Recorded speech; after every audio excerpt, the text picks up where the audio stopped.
Bitcoin is a hardcore cryptocurrency. It has the biggest market cap, it has the most liquidity, it's been around for the longest, but one thing that Bitcoin doesn't have is NFTs. Well, it kind of does. It has layer 2s and the ability to have NFTs that are based off Bitcoin, but on the main layer 1 chain itself, it hasn't had that ability, not like Ethereum. Ethereum NFTs have taken off because smart contracts, and Ethereum was built in a way that lent itself to it.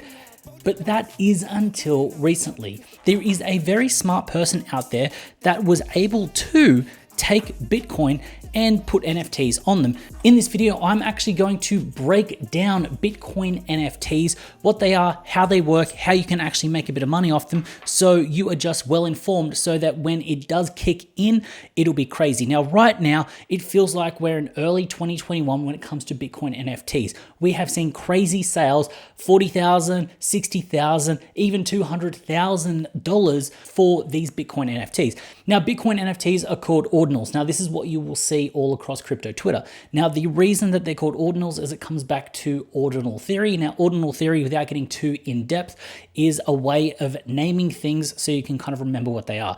Now, I'm going to break it down in its simplest form what an ordinal or a Bitcoin NFT is. Now, I'm going to use some money here just to kind of make it simpler as a prop. Now, when you think of Bitcoin, people would think that it is a fungible token. The idea that you can take any Bitcoin and you can swap it with any other Bitcoin, it's exactly the same. There is no difference. And this essentially is a fungible token because they can be swapped around and you still have the exact same thing. Now, when it comes to a non-fungible token, the idea is that they are individual, they are different. So if you swap them, you are going to know that they are different. You're going to have a gold one, you're going to have a silver one. If you swap them, you're going to have the gold here, the silver here. You are going to notice the difference. Now, what happened with Bitcoin is they were like this. Now, Casey, what he did is he made a slight improvement to Bitcoin, BIP, Bitcoin Improvement Protocol. What do you notice when he zoomed in on each individual Bitcoin, each individual sat, is that there was a unique number. And what he found out is that what was essentially a fungible token could be a non-fungible token because there was this unique identifier. So if you can imagine that every single 100 million Satoshi, which is the smallest denomination of Bitcoin, has its own unique identifier. What this meant is it meant that you could then swap this one for this one and keep track of it. Now, what he also found out is that you could actually attach something to that single Satoshi. And what he was able to do is let you inscribe something. So you could take this silver JPEG Bitcoin and you could attach it to that Satoshi. What it also meant is it meant that this person right here could then trade their Satoshi for this other Satoshi and essentially get what they perceived as a higher value Satoshi, being the NFT. And this is essentially the basis of Bitcoin NFTs. Now, to break it down with Ethereum, you've got essentially the currency up the top here, but then underneath, what's actually kind of bubbling around underneath here is you've got these fun little smart contracts, and this is where the NFTs come from. And then what essentially happens is that you've got this Ethereum address, which holds a little bit of Ethereum, then goes, hey, I'm going to create these little images. I'm going to put them on the blockchain. Then what happens is when you actually want to send them to another address right here, what you then do is you essentially take your image, you then pay a little bit of a fee to then have it mailed over. It then goes into this wallet, this connection here. What happens is essentially this Ethereum is transferred back and forth to help send these here, but they're actually not attached to it. So you could actually send 3 of them over, spend a little bit, and then you've got more of these NFTs in a different wallet. Now, when it comes to Bitcoin NFTs, you've got the 2 addresses and they're all holding some Satoshis each. Now, what happens is when you actually want to send the NFT isn't in the wallet. The NFT is the currency. What Bitcoin NFTs are is you're putting the NFT, that non-fungible token, that image, whatever you would like, into the actual currency itself, which means that when you want to send this over, you're sending the actual currency. When you send a Bored Ape to someone else, you're not sending Ethereum, you're sending a Bored Ape token. You're sending an NFT to someone else.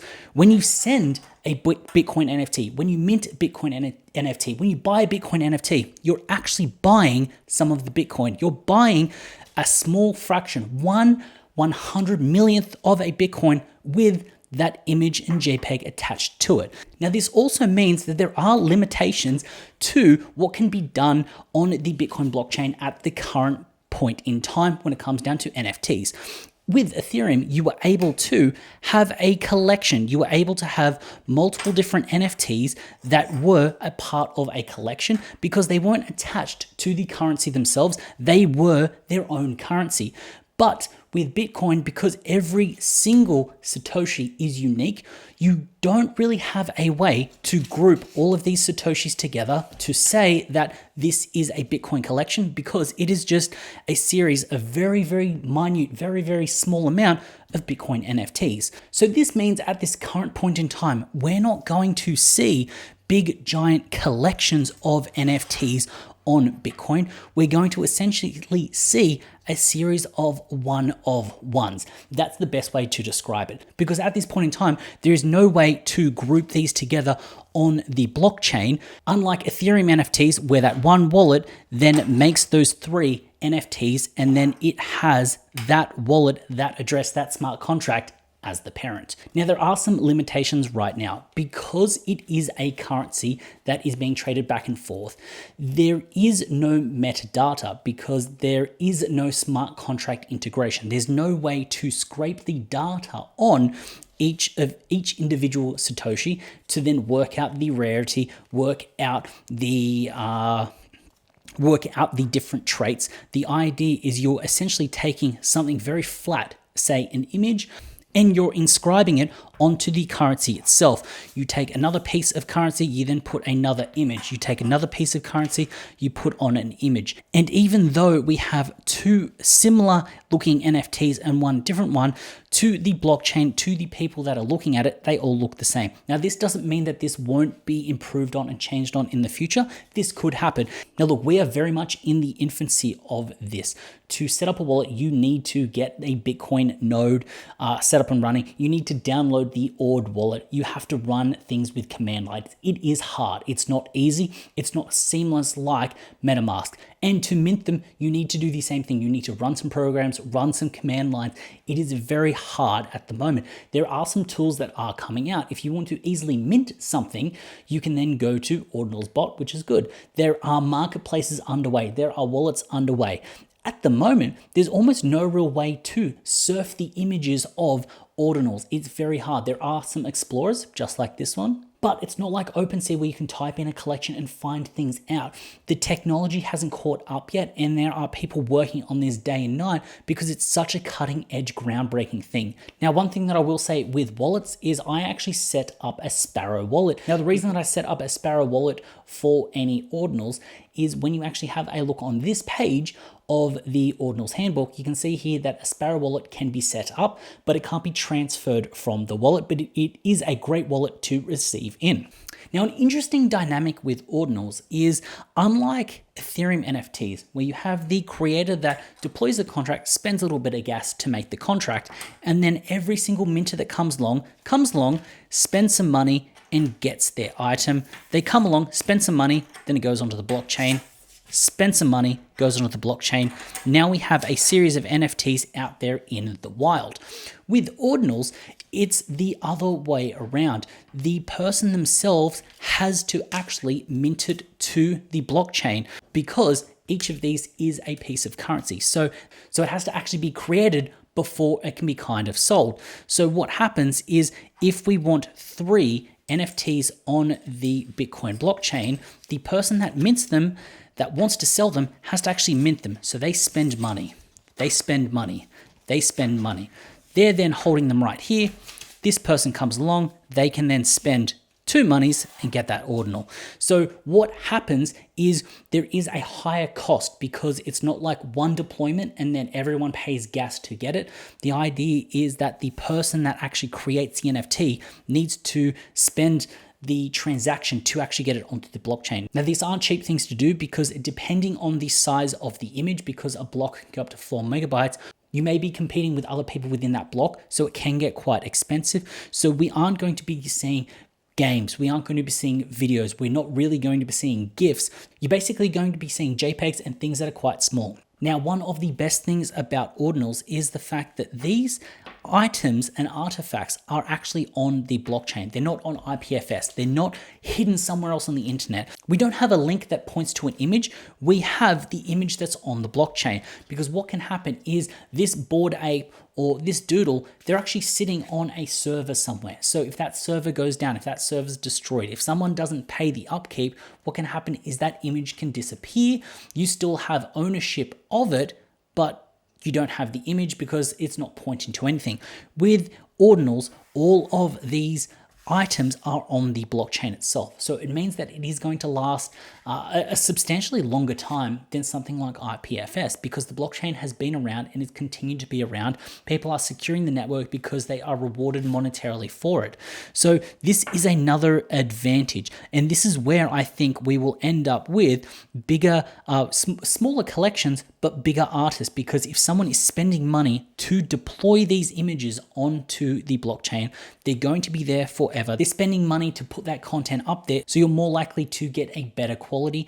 And because there is a higher barrier to entry to get it on there, and currently to actually kind of buy, sell, trade, I think this also leaves that opportunity for upside, because those that are technically savvy, that actually have the liquidity to move around, will actually be able to collect, buy, trade. And I believe there's more upside in that way.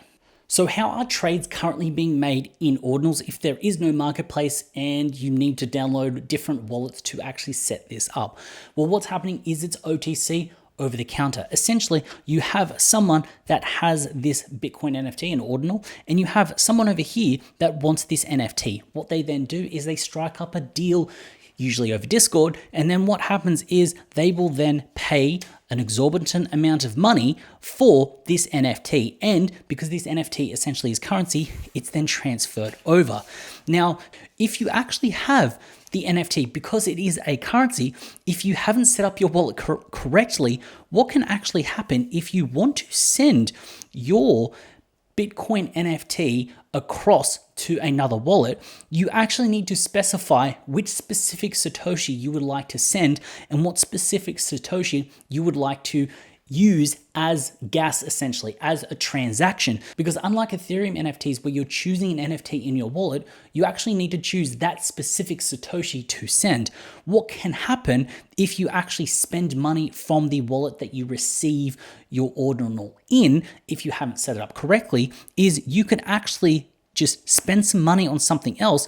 You could transfer someone that Satoshi, but you could actually spend that Satoshi, because you're not sending an NFT, you're sending a piece of currency that has the NFT attached into it, which can mean that these can easily be lost and spent if people aren't careful about how they're using it. So this isn't something you should just jump into half-heartedly. You should do some research, you should put in the hours, you should watch videos like this, watch plenty of videos. There's a great video by Giancarlos, I'll link it up here. You have to watch it, he's got some great information. And the idea is it's very new, it's very chaotic, but this is where the opportunity lies. Those people that moved in early on Ordinal Punks were able to make big flips, big gains. They were able to take a singular JPEG, attach it to a Satoshi, and then it has been worth tens of thousands of dollars. So that is a breakdown of Ordinals and how NFTs are actually on the main Bitcoin blockchain. Now, I'm excited for this, and this is something that I'm going to be paying close attention to, and I think you should too. Bitcoin has the largest market cap.